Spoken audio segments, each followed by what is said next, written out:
नमस्कार दोस्तों, स्वागत है आपका आपके अपने यूट्यूब चैनल मनप स्टोरीज में। दोस्तों, कहानी चल रही है मेरा प्यार तुम ही हो रेवती। इस कहानी के 7 पार्ट अपलोड हो चुके हैं, ये 8वां पार्ट है।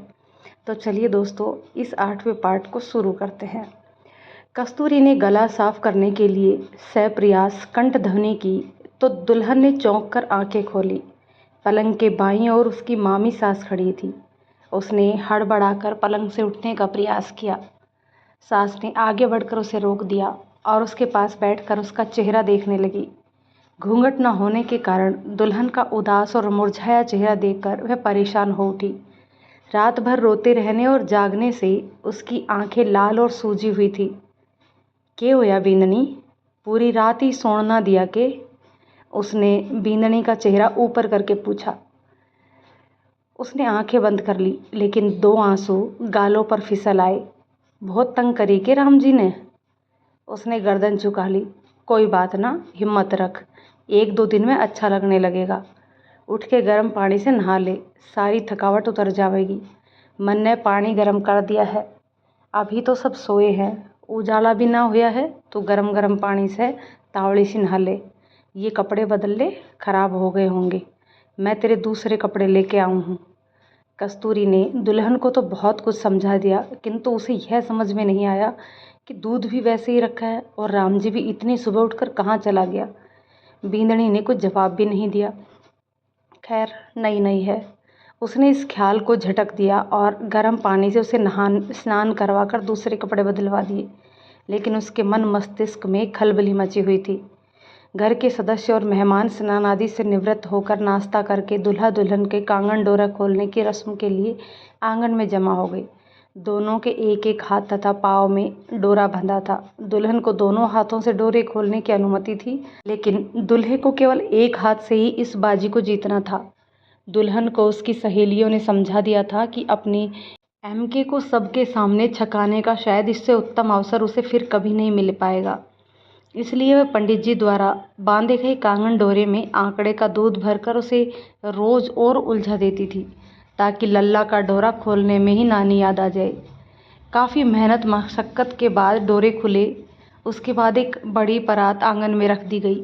दूध मिलाकर सफ़ेद किए पानी में हल्दी उपटन से पीले और चिकने हुए कांगन डोरे डाल दिए गए। फिर उसमें काफ़ी सारी हरी दूब डालकर पतला घोल तैयार किया गया, जिसमें दुल्हन की चांदी की अंगूठी ढूंढने की विशेष प्रतियोगिता होनी थी। प्रतियोगिता में 5 राउंड होंगे और 3 बार पानी के घोल में से चांदी की अंगूठी ढूंढ कर लाने वाले को विजेता घोषित किया जाएगा। फूफा रोशनलाल जी इस मैच के रेफरी नियुक्त किए गए, बाकी सदस्य दर्शक बने। पहला राउंड शुरू हुआ। फूफा जी ने कई बार जादू मंत्र की तर्ज पर हाथ उल्टा सुल्टा घुमाकर चांदी की अंगूठी परात के घोल में डाल दी। दोनों प्रतियोगी रंगीन पानी में दूब तथा डोरों में उलझी अंगूठी अपने एक हाथ से ढूंढने लगे। सौभाग्यवश दूब में उलझी हुई अंगूठी दुल्हन की अनामिका में फंस गई। दर्शकों ने अंगूठी की चमक देखकर शोर मचाया तो दुल्हन ने अपना हाथ घोल से बाहर निकाला। फर्स्ट राउंड दुल्हन के नाम रहा। उसके बाद दूल्हा सावधान होकर खेलने लगा। काफ़ी हाथ घुमाने के बाद भी अंगूठी दूल्हे को नहीं मिली। वह फिर दुल्हन की मुट्ठी में आ गई थी। दूल्हे ने उसकी मुट्ठी को जोर से दबाया तो दुल्हन की दबी सी करहा के साथ मुट्ठी खुल गई और अंगूठी उछलकर परात के अंदर जा गिरी, जिसे दूल्हे ने उठाकर रेफरी को दिखाया। राखी ने चिल्लाकर कहा कि दूल्हे ने जोर जबरदस्ती अंगूठी पर कब्जा किया है। फिर भी दूसरा राउंड दूल्हे के नाम रहा। तीसरे राउंड में दूल्हे ने अपने एक हाथ से दुल्हन का हाथ पकड़कर पीछे खींचा और दूसरे हाथ से अंगूठी निकालकर रेफरी को दिखाई। राखी ने फिर कहा, "यह तो सरासर चीटिंग है", और वह वहाँ से कुछ दूर बिछी चारपाई पर जाकर बैठ गई। चौथा राउंड शुरू हुआ तो दूल्हे ने अंगूठी को परात में गिरने से पहले ही लपक लिया। "राम जी, बेईमानी क्यों कर रहा है? खेल को खेल के तरीके से खेल। यह तेरी बींदनी है, कोई बाहर की औरत नहीं। मियाँ बीवी में कैसी हार जीत, तुम दोनों में से चाहे कोई भी जीते या हारे, पर तुम दोनों की ज़िंदगी भर साथ रहना है।" "बुआ जी, बेईमानी कहा, मैं तो ईमानदारी से खेल रहा हूँ। यह तो अपनी अपनी ताकत की बात है। मैं भी इसे खेल समझ कर ही खेल रहा हूँ, लेकिन हारना मैं चाहता नहीं। इसलिए तमीज़ से कहो कि ये भी अपनी पूरी ताकत लगाकर खेले। यह 5वां राउंड है। इसमें फैसला हो जाएगा, इसलिए दोनों सावधानी और चुस्ती से खेलना, रेफरी ने कहा। उसने हाथ पूरी परात के ऊपर कई बार घुमाकर दुल्हन के हाथ के पास अंगूठी परात में छोड़ी, लेकिन दुल्हन ने अपना पंजा परात के किनारे कर लिया। उसने पानी में हाथ डाला ही नहीं। अंगूठी मुट्ठी में आते ही दूल्हा हाथ उठाकर चिल्लाया। दुल्हन ने अपना हाथ खींचकर अपनी गोद में रख लिया और वहीं बैठी बैठी अपने आप में सिमट गई। रेफरी फूफा रोशनलाल उठकर खड़ा हो गया। कस्तूरी ने परात उठाकर दूब तथा डोरे पानी के मटकों के पास रख दिए और परात का पानी आंगन में खड़े नीम की पेड़ के जड़ में डाल दिया। दोपहर हो चली थी। बाकी बचे मेहमानों को भोजन कराया गया ताकि वे सामान संभाल कर जाने की तैयारी कर सके। राखी की मम्मी अपना सामान पहले से ही तैयार कर चुकी थी, लेकिन उनकी गाड़ी में अभी 4 घंटे का समय बाकी था। कस्तूरी अपनी ननद को विदा करके जाना चाहती थी, इसलिए वह अभी तक घर के कामों में उलझी हुई थी। भोजन के बाद मेहमान विदा होने लगे। जिसका जैसा रिश्ता था वे उसी के अनुसार नेक जोग लेकर और देकर चले गए। राखी देवों के कमरे में रेवती के साथ भोजन कर रही थी, लेकिन दोनों जितना खा नहीं रही थी उससे ज़्यादा रो रही थी। उनके दिल उमड़ पड़ रहे थे। राखी की मम्मी उनके पास जिमाने बैठी थी, लेकिन वह भी बड़ी कठिनाई से खुद को रोके हुए थी। रेवती का मन हो रहा था कि वे उसे भी किसी तरह वे साथ ले जाए। MK को कभी तो घर आने की छुट्टी मिलेगी, तब तक वह भी उनके साथ रहकर उसका इंतज़ार कर लेगी, लेकिन यह संभव नहीं था। रेवती बेटा, जो अपने भाग्य में नहीं उसके लिए क्या रोना। तेरा घर परिवार यही है। राम जी को MK समझ और उसके माता पिता में हमें देख। आज के बाद MK नाम तेरी जुबान पर भी ना आए। भाभी और भाभी की भाभी राखी और उसकी मम्मी के लिए कपड़े लेकर आई। नंदोई को उसके साले ने पाँव छूकर विदा किया। उनको दिए गए 51 रुपये उन्होंने दुल्हन का सिर पुचकार कर उसे दे दिए। राखी तो उसके गले लगकर रो पड़ी और उसकी मम्मी ने रेवती के बाहों में भरकर छाती से लगा लिया और माथा चूम लिया। दुल्हन ने गले में पहना हार निकाल कर उसे देना चाहा और वह फपक पड़ी और बोली, नहीं बेटा, ये तेरे गले में ही शोभा पा रहा है, इसे हमेशा पहन कर रखना, यह तेरी माँ की निशानी है। और पीछे पलट गई। राखी की मम्मी अपने भाई के घर से विदा हुई तो चाची ताई ने भी उसे गले लगाकर विदा किया और फिर जल्दी आने के लिए आग्रह किया। उसके शादी में आने से शादी का माहौल ही बदल गया था। भाभी भी रो रही थी और भाभी की भाभी भी। दरवाजे पर खड़ी रेवती भी घूंघट में रो रही थी। राखी का मामा और पड़ोस का एक लड़का उसका सामान उठाए साथ चल रहे थे। गांव की सीमा तक औरतें उसके साथ आई। एक बार फिर गले मिलकर लौट गई, लेकिन दोनों पुरुषों ने स्टेशन तक छोड़ने गए तथा वे गाड़ी छूटने के बाद ही वहां से हिले। कस्तूरी ने घर का सारा काम निपटाकर अपना सामान एक जगह रख लिया था। सभी से मिलना बिटना भी हो चुका था। जाने से पहले वह बींदनी के पास आई, क्योंकि सुबह कई बार पूछने पर भी वह कुछ नहीं बोली और ना ही बताया। बस गुमसुम सी उदास तथा परेशान थी। लड़की के हाव भाव से मामी काफ़ी उलझन में थी। वह उसे अपनी बेटी के समान समझाने लगी। देख रेवती बेटा, अब यूँ ही तेरा घर है और यूँ ही तेरे माँ बापू इज्जत आबरू वाले भले और दयालु आदमी हैं। ये बड़े चाव से तन्हें ब्याह कर लाए हैं। इस घर में किसी चीज़ की कोई कमी ना है। सिर्फ एक बेटी की कमी थी, वो तूने आकर पूरी कर दी। ये अपने बेटा बहू से न सुखी और खुश देखना चाहते हैं। उसने बहू का चेहरा देखा। वह बिल्कुल भावहीन तथा मौन थी। उसने बहू का हाथ अपने हाथ में लेकर कहा, तेरा बींद राम जी भी सीधा साधा और भला नौजवान है, माँ बापों का लाडला है। आज तक उसने जो मांगा वो पाया है। इस कारण थोड़ा जिद्दी और अड़ियल है। अभी दुनियादारी की उसे ज़्यादा समझना है, पर दिल का साफ और सच्चा है। थोड़ा प्यार प्रेम और नरमी से बात करेगी तो तने हाथ पर रखेगा। सुख में दुख में वो ही तेरा साथी है। बेटा, इसी ने अपना घर परिवार समझ के हंसती खेलती रहना। बेटी को माँ बापू हमेशा उसके साथ ना रहा करे। कोई दुख तकलीफ़ होता नहीं, किसी चीज़ की समझ ना आवे तो अपनी सासू माँ ने बता दिए। अच्छा बेटा, अब मैं चालू हूँ। घर पहुँचता पहुँचता रात तो हो जाएगी, कस्तूरी ने कहा और उसे गले लगाकर प्यार किया। रेवती ने झुककर उसके पैर छुए। वह उसके सिर पर हाथ रखकर मुड़ी और पीछे खड़ी नंद से गले मिली। फिर नंदोई के सामने दोनों हाथ जोड़कर सिर झुका दिया। वह अपने परिवार के साथ चली तो सबकी आंखें नम थी। मेहमानों के जाने के बाद घर में अकेली रह गई रेवती। बाहर के दरवाजे से घर में आने लगी तो कमरों के बीच चौक में खड़ी होकर देखने लगी थी। वह सोच रही थी कि इतना बड़ा घर और घर में रहने वाले सिर्फ 4 लोग, सास ससुर, उनका बेटा और बहू। रात के अंधेरे में तो अकेला आदमी डर के मारे ही मर जाए। उसने ऊपर देखा तो छत के ऊपर उसे चौबारा दिखा। सुबह से बच्चे ऊपर नीचे भागे तो फिर रहे थे। खिड़की रोशनदान से नीचे झांकते हुए आपस में बात कर रहे थे कि उसे ऊपर से दूर दूर तक हर एक खेत पीले और सुनहरी नजर आ रहे थे। खूब बड़ा और खुला हवादार पक्का मकान, जिसमें किवाड़ लगे, साथ साथ कई कमरे। छत के ऊपर 4 खाट बिछाई जाने जितना बड़ा बहू का चौबारा, जिसमें 2 तरफ खिड़कियां, रोशनदान छोड़ के फटाफट हवा आने का इंतजाम। चाहो तो खिड़की खोल के भीतर सो, और आसमान तले खुले में सोने की इच्छा हो तो खाट बाहर बिछा लो।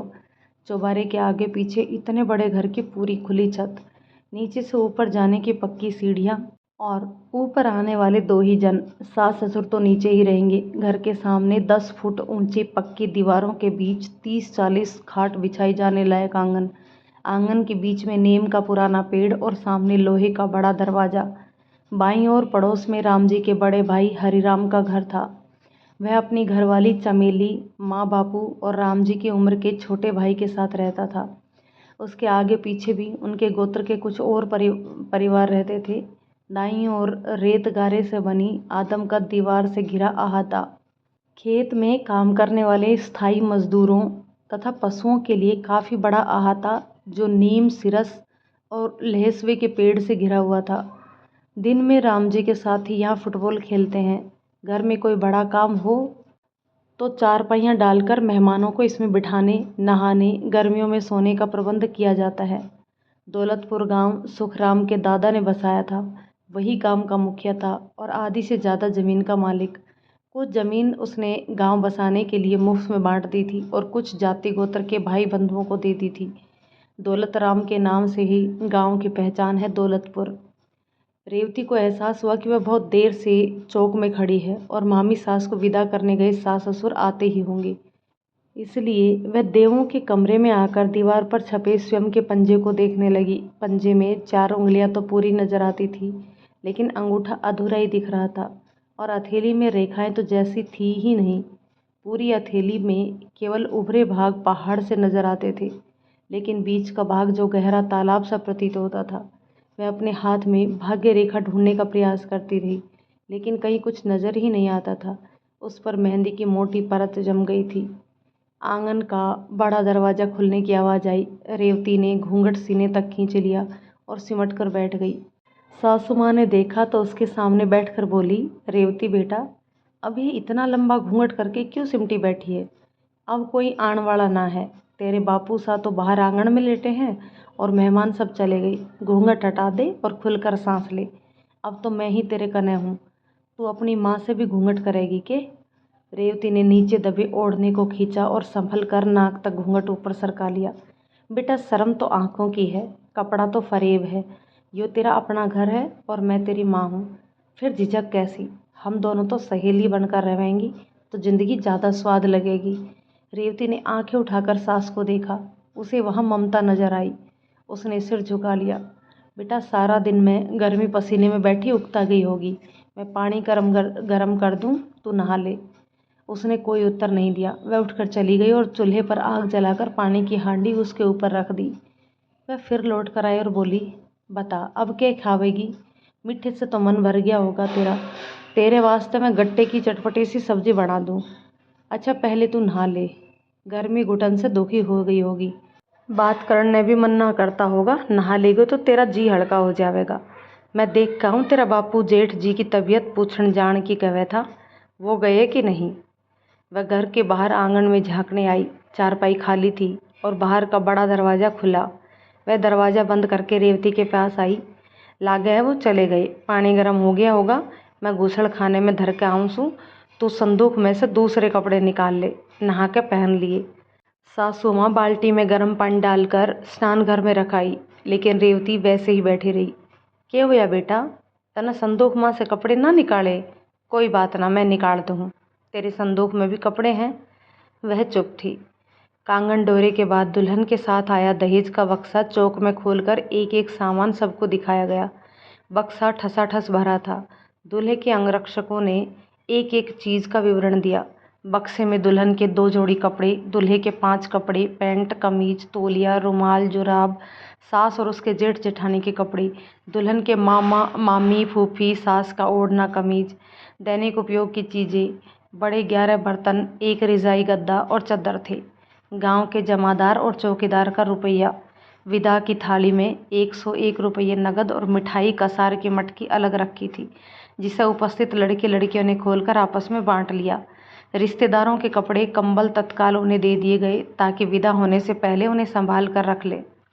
सास उसके उत्तर की प्रतीक्षा किए बिना ही दुल्हन का नया बक्सा उठा लाई और उसमें से नया ओढ़ना, लहंगा और कमीज निकाल लिया ताकि स्नान के बाद पहनने के लिए उसे दे सके। वह उसे साथ लेकर स्नान घर पहुंची। पाटा, गर्म पानी की बाल्टी, खुशबू वाला नहाने का साबुन अंदर रखे थे। सासू माँ उसके कपड़े गुसल खाने की दीवार पर रखकर बोली, अपने कपड़े निकाल के मने दे दे और नहा के ये पहन लिए।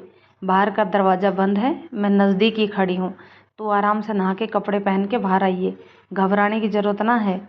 रेवती सास के आदेशानुसार स्नान के लिए दीवार पर रखे कपड़े पहनकर अपने कमरे में आ गई। आज तेरी सुहाग रात है, मेरी सिंगारदानी लाऊं के मैं तेरे वास्ते रोटी सालन बनाऊं, तू इतने तैयार हो ले, जब तक राम जी भी आ जावेगा। तुम दोनों जीम के चमेली का कमरा में आराम करो। सुबेरे तुमने पीठ मुड़ाई के वास्ते तेरे माँ बापू के घर भी जाना है। तेरे वापस आने से पहले ऊपर का चौबारा में मैं तेरा बिस्तर लगवा दूंगी। काल का काल ही गुसल खाने की किवाड़ और भीतर कपड़ा टांगने की खुट्टी भी लगवा दूंगी। मैं रोटी सब्जी बनाऊँ हूँ, तू आराम से अपना श्रृंगार कर ले। इतनी सुथरी बन के जा कि तेरा बिन देख के खुश हो जावे। सासू माँ ने अपनी समस्त पाक कला और अनुभव से लाडली बहू और बेटे के लिए भोजन बनाया तथा दोनों को सामने बैठाकर जिमाने का सपना सजाया। वह खाना बनाते समय मन ही मन बेहद खुश हो रही थी। उसकी कल्पना में राधा मोहन और शिव पार्वती उतर आए थे।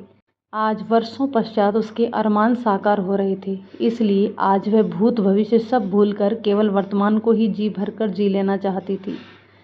श्रृंगारदानी में पाउडर, क्रीम, लाली, टिक्की, बिंदी सब कुछ मौजूद था, किंतु रेवती ने किसी भी चीज़ को छुआ तक नहीं। केवल कंघी से अपने बाल संवारे और घूंघट खींचकर बैठ गई। सास ने उससे पूछा भी, लेकिन उसे महसूस हुआ कि यह तो भगवान के घर से ही श्रृंगार करके उतरी है, इसे बनावटी प्रसाधनों की जरूरत नहीं।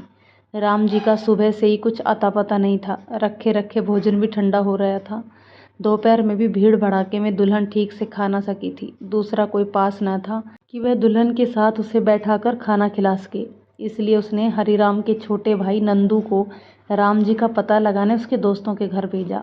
बाहर आंगन में लेटे पिताजी को भी दिन भर से नजर न आए बेटे की चिंता सता रही थी, लेकिन वह यह सोचकर आश्वस्त था कि ऐसे मौके पर साथी बेली अपनी खिचड़ी अलग ही पकाते हैं और वह भी किसी ऐसे ही साथी के साथ बैठा गुर सीख रहा होगा। लेकिन रात के 10 बजने वाले थे, अभी तक तो उसे आ ही जाना चाहिए था। आज की रात का तो उसने भी बेसब्री से इंतजार किया होगा। नंदू ने आकर बताया कि राम जी लाल सिंह के घर पर खाना खा रहा है, वह खाना खाकर थोड़ी देर में आ जाएगा, उसकी चिंता ना करें। माता पिता का मन उदास हो गया। आज के दिन तो उसे घर पर ही होना चाहिए था। रोज ही तो दोस्तों के साथ आधी रात तक गप्पे हाँकता रहता है। उन्हें दुख हुआ कि हमारे लाड प्यार ने उसे कितना लापरवाह और गैर जिम्मेदार बना दिया है। सासू माँ ने रेवती को समझाया, ऐसे मौके पर यार बेली भी कहाँ पीछा छोड़ते हैं। लाल सिंह ने कसम देकर उसे खाना खिला दिया होगा। कोई बात ना, तू तो खा ले, रात काफ़ी हो गई है, ज़िंदगी भर फिर साथ साथ ही खाना है, तू खा ले बेटा, वो अभी आ जाएगा। कहने को तो माँ ने कह दिया, लेकिन उसका मन तार तार रो रहा था। उसे अपने लाड प्यार और परवरिश पर बहुत पश्चाताप था। उसने बहू को खाना खिला दिया। उसने भी बिना बोले सासू माँ का हुक्म मानकर चुपचाप खाना खा लिया। राम जी आया और बाहर बड़े दरवाजे में खड़ा खड़ा ही बोला, माँ, मैंने लाल सिंह के साथ खाना खा लिया है, मैंने नींद आ रही है, मैं सोने जा रहा हूँ, तुम दरवाज़ा बंद करके सो जाना। बेटे के लटपटाते लहजे से माता पिता को संदेह हुआ कि शायद आज वो पी कर आया है। पिता के तन बदन में आग लग गई। माँ ने बेटे से कुछ कहना भी चाहा तो वह बाहर की बाहर ही जा चुका था। उन्हें बेटे का आज की रात पीना बहुत अखर रहा था। पिता उसे पकड़कर लाने के लिए गुस्से में उठा, लेकिन माँ ने सामने आकर पति को रोककर पूछा, राम जी के बापू, के करण जा रहे हो तुम? उसमें तो यो ऐब ना है, पर डूबना ही था तो आगे पीछे डूब लेता। आज ही क्यों पी के आया? इसका भी जवाब मिलेगा तुमने, उसने बताना पड़ेगा, नहीं तो मैं उसकी खाल उधेड़ दूंगा। बराबर के जवान बेटे पर हाथ उठाओगे तुम? सवेरे यह बात शांति से बूझी जा सके है, आधी रात में तमाशा करके क्या मिलेगा? तो तू चाहवे है कि मैं उसने मनमानी करने दूँ? और कोई चारा भी ना है। नशे में कुछ उल्टा सुल्टा बोल दिया तो तुम्हारा के मान रह जावेगा, फिर की कर लोगे तुम? सुबह उसने सासरे भी जाना है, हमारे लाड़ प्यार का बहुत गलत फ़ायदा उठाया उसने, पिता ने हताश होकर कहा। सासू माँ ने गर्म दूध के 2 गिलास लिए और इस घर से चमेली के कमरे में जाने के लिए बनाए बिना दरवाजे के रास्ते से वह बहू को लेकर कमरे में गई और गर्म दूध के गिलास अंदर रख कर बोली, दरवाज़ा बंद कर ले, दोनों दूध पी के आराम से सो जाना, सुबह जल्दी उठकर नहा धो लेना, तब ने तेरे माँ बापों के घर भी जाना है, उसने बहू से कहा। बहू ने दरवाज़ा बंद कर लिया तो वह कुछ देर खड़ी खड़ी सोचती रही। उसे इस समय कस्तूरी की बहुत याद आ रही थी। वह घर में लौटकर पति के साथ खाना खाने बैठी। दोनों चिंता में डूबे एक एक रोटी खाकर उठ गए। उनकी भूख गायब हो गई थी, आंखों में नींद भी नहीं थी। उनका दिल घबरा रहा था। वो अपनी अपनी चारपाई पर लेटकर न जाने क्या क्या सोचने लगे। कुछ ही देर के बाद दुल्हन दौड़ती हाँफती बदहवास सी ओढ़ने में अपने तन को छिपाती घर में आई तो चौक में रखी बाल्टी से टकरा गई। अचानक बाल्टी गिरने की आवाज़ सुनकर सासू माँ उठकर आई तो बहू की हालत देखकर हैरान रह गई। उसके बाल खुले हुए और बिखरे थे, उसके गाल और होठों से खून बह रहा था। उसने उसे छाती से लगाया और दूसरे कमरे में ले जाकर पूरे कपड़े पहनने को दिए। ससुर भी उठकर चौक में आ गया था, लेकिन दरवाजे के बाहर खड़े लस्त पस्त अव्यवस्थ बेटे को देखकर वह जोर से चिल्लाया, राम जी! राम जी नहीं, रावण कहो, यो तो रावण से भी बड़ा राक्षस है। इसने तो पराई औरत के भी हाथ न लगाया था, पर यो तो अपनी ही बींदनी के साथ ही जानवर जैसा बर्ताव करने में कतई ना झिझका। उसने झटपटाते हुए कहा। पिता को देखकर राम जी गुस्से में पीछे मुड़ गया था। पति पत्नी असमंजस की स्थिति में कुछ बोल नहीं पा रहे थे कि वो क्या करें। अच्छा भला समझदार लड़का अचानक हवसी कैसे हो गया? संभव है शराब के नशे में उसे भले बुरे का कुछ सहूर ना रहा हो, लेकिन उसने शराब पी ही क्यों? दिन भर से दोस्तों के साथ उसने न जाने क्या क्या उठपटांग सीखा होगा। जरूरी रीति रिवाज पूरे करने और मेहमानों की विदाई में उन्होंने ध्यान ही नहीं दिया कि वह कहाँ और किसके साथ है, लेकिन उन्हें उसके चरित्र और व्यवहार से ऐसी अनहोनी की अंदेशा ही नहीं हुआ था।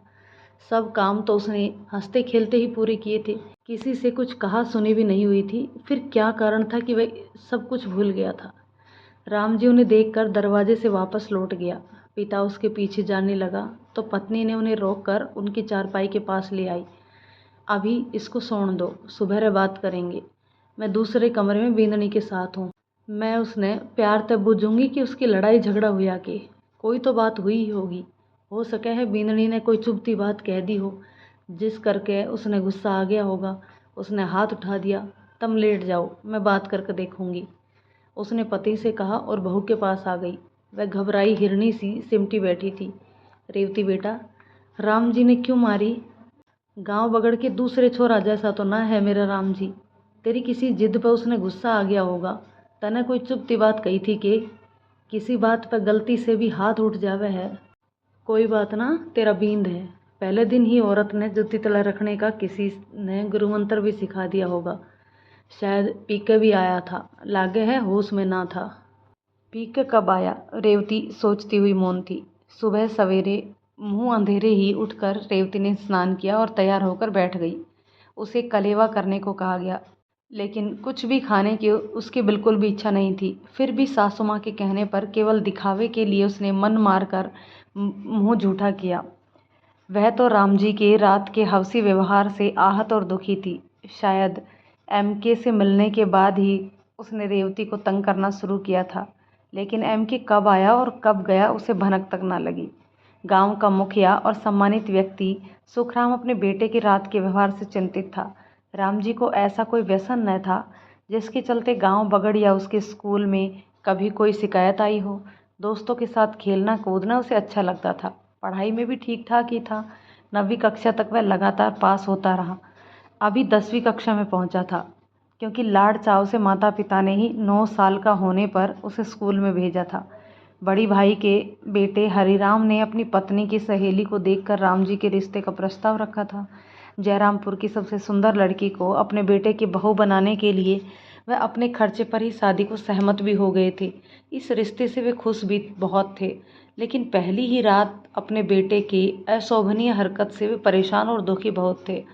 आखिर ऐसी घिनौनी हरकत के पीछे कोई तो खास और बड़ी वजह होनी चाहिए। सब कुछ सामान्य होते हुए भी इतनी बड़ी असामान्य घटना हो जाना उसके लिए चिंता का कारण बना हुआ था।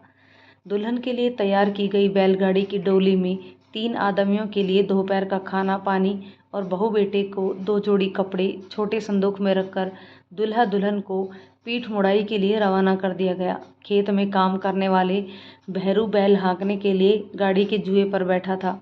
सासू माँ ने बड़े प्यार से बहू का श्रृंगार करके यह कहकर भेजा था कि उसके लौटने तक उसके लिए चौबारे में सोने तथा स्नान घर का दरवाजा, कपड़े टांगने की खूंटी आदि लगाकर तैयार रखेगी। इसलिए वह एक रात माँ बापू के घर रुककर पति के साथ लौट आए।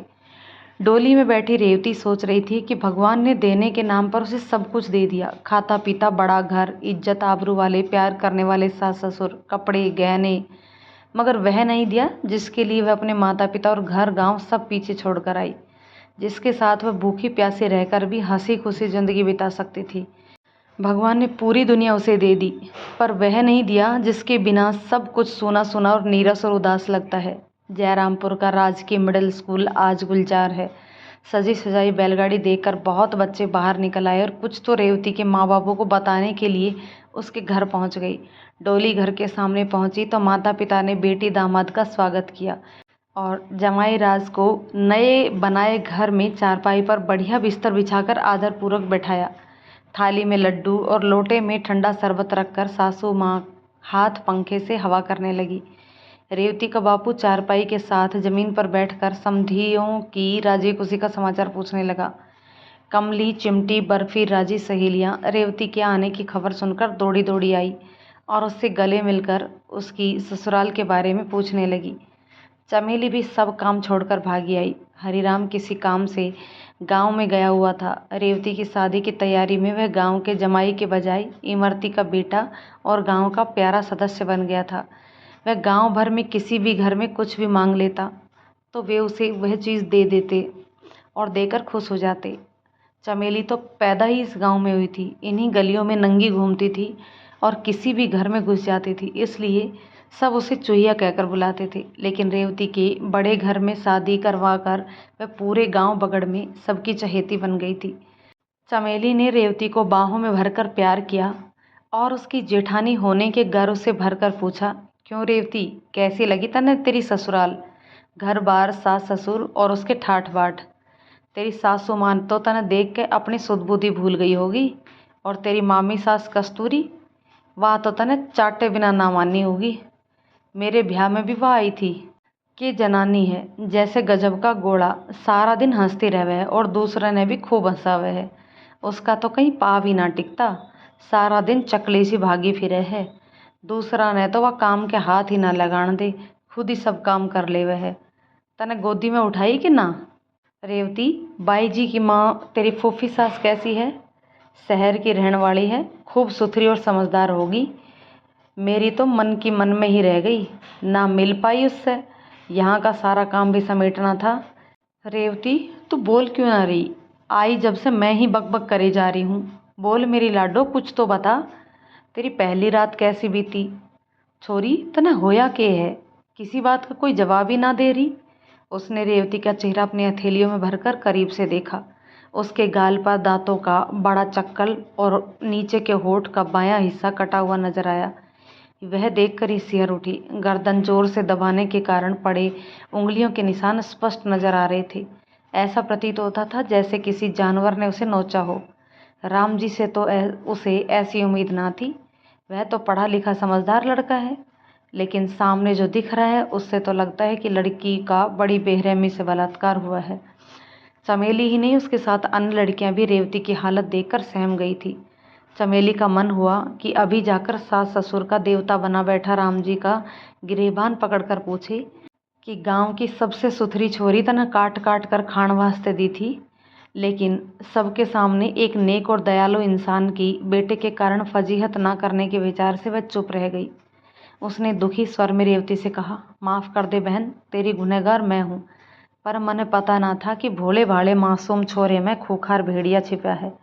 मैंने तो सोचा था जैसा भगवान ने तेरे रंग रूप दिया वैसा ही तेरी देखभाल करने वाला भरा पूरा घर भी मिल जावे, पर भाग का लिखा लेख कौन बदल सके है। मैंने तेरे वास्ते सोने की नदी ढूंढी थी, पर जब उसमें नाव ही डगमग है तो क्या फ़ायदा।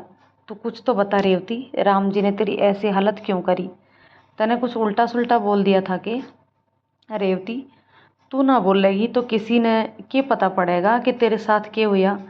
तने सासू माँ ने बताया कि ना? वह तो बहुत ही प्यार करने वाली लुगाई है, वह तो तने देखण ही तय तरस रही थी। तेरी ऐसी हालत देख कर उसने राम जी से भी कुछ ना कुछ तो कहा ही होगा। रेवती मेरी बहन, तेरी माँ देखेगी तो अपना माथा फोड़ लेगी।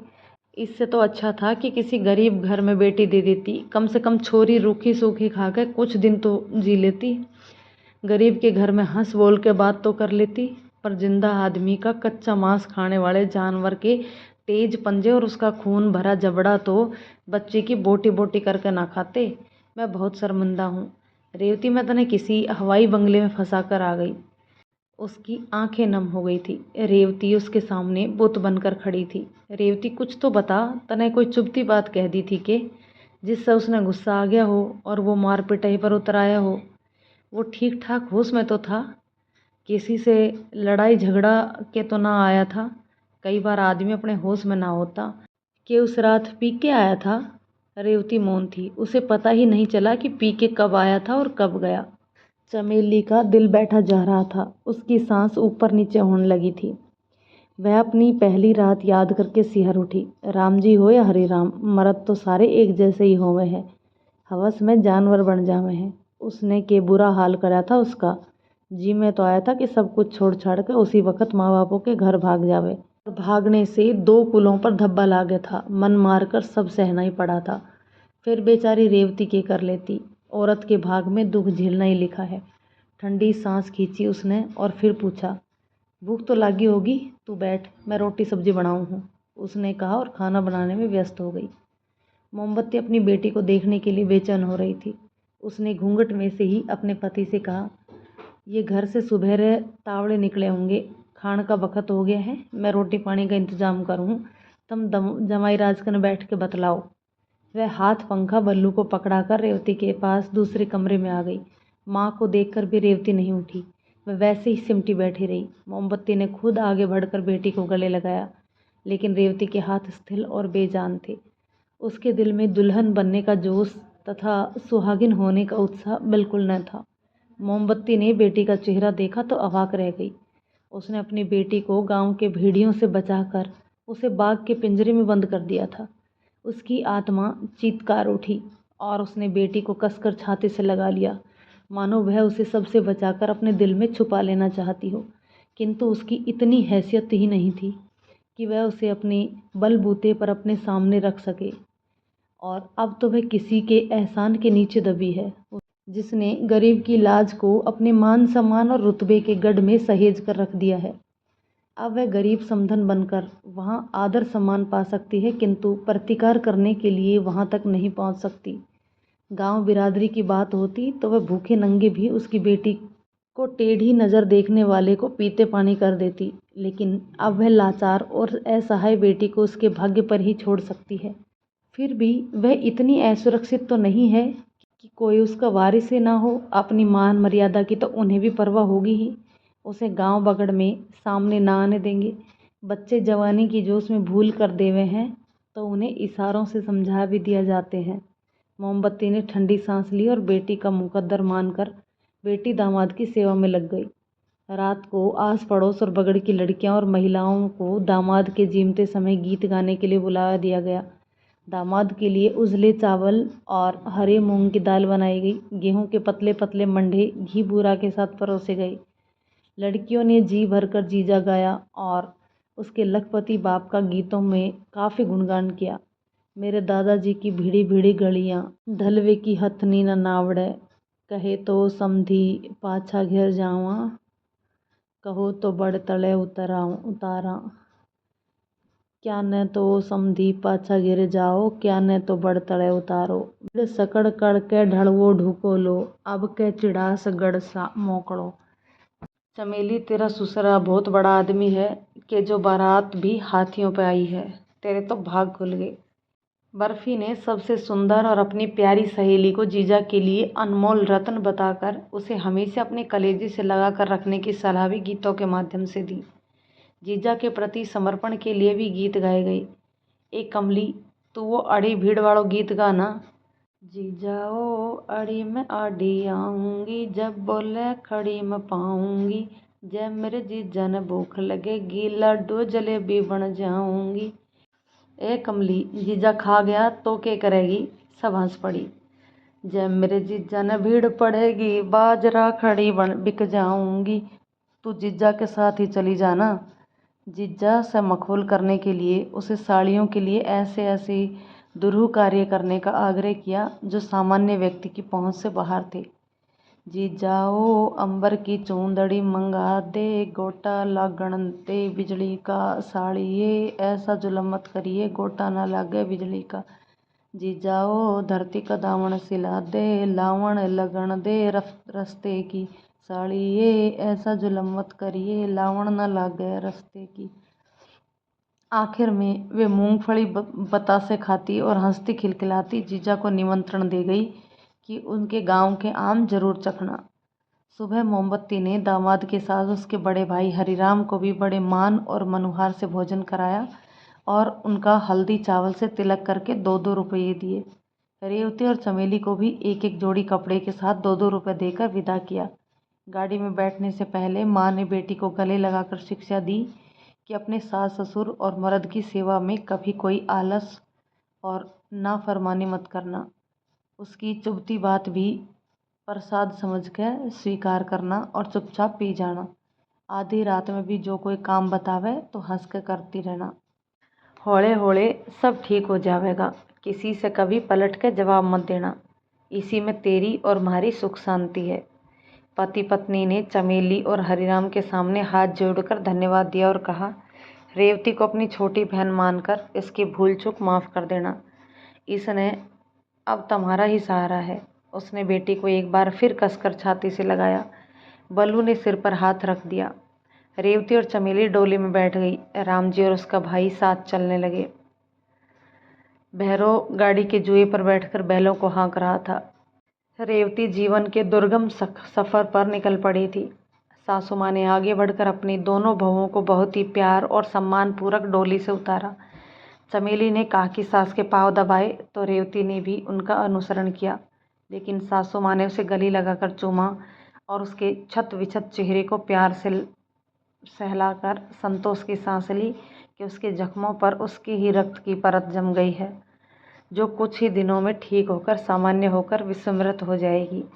वह उन्हें लेकर अंदर कमरे में आई और आराम से बैठाकर पहले से तैयार किया गया ठंडा शरबत लाकर दिया।